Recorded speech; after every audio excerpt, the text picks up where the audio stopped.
तर जय हिंद मित्रांनो, आजचा आपला हा व्हिडिओ असणार आहे. जे मुलं पोलीस भरती करतायत त्यांच्यासाठी हा व्हिडिओ अत्यंत महत्त्वाचा असणार आहे.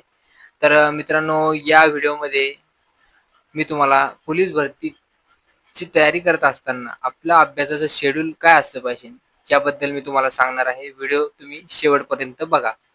तर मित्रांनो, अभ्यासाचे नियोजन म्हणजे काय? की अभ्यासाचे नियोजन म्हणजे की तुमचे त्यामध्ये सर्व विषय कव्हर झाले पाहिजे. मग तुम्हाला लायब्ररीमध्ये किती तास अभ्यास करायचा आहे?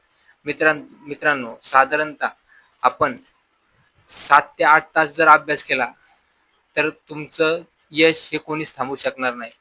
तर मित्रांनो, सुरुवातीला तुम्हाला ज्यावेळेस तुम्ही लॅबमध्ये जाता, सकाळच्या वेळेस तुम्हाला मराठी हा विषय घ्यायचा आहे. 2 तास तुम्ही त्याला द्यायचे आहेत. त्याच्यामध्ये तुमचे ते 2 ते 3 टॉपिक क्लिअर झाले पाहिजे. त्यानंतर दुपारच्या वेळेमध्ये तुम्हाला गणित हा विषय सोडवायचा आहे. त्याच्यामध्ये गणित आणि बुद्धिमत्ता याला 2 तास द्यायचे. तो प्रत्येकी 1-1 तास दिला तरी तुमचे 1-2 चॅप्टर त्याचे क्लिअर होतात. बरोबर. त्यानंतर तुम्हाला 3 ते 4 म्हणजे 4 ते 5 या दरम्यान वातावरण शांत असतं. या दरम्यान तुम्ही जर जी-एस आणि करंट अफेअरचा अभ्यास केला, तर ते तुमच्या माइंडमध्ये लगेच कॅच होणार.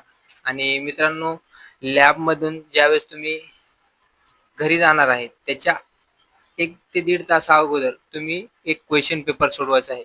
तो तुम्ही OMR शीटवर सोडवायचा आहे आणि टाईम लावून सोडवायचा आहे. जेणेकरून तुम्हाला त्याची सवय होणार. जर तुम्हाला हा व्हिडिओ आवडला असेल, ही माहिती आवडली असेल, तर माझ्या या Instagram अकाउंटला फॉलो करा आणि हा व्हिडिओ जास्तीत जास्त विद्यार्थ्यांपाशी शेअर करा, लाईक करा, कमेंट करा. जय हिंद.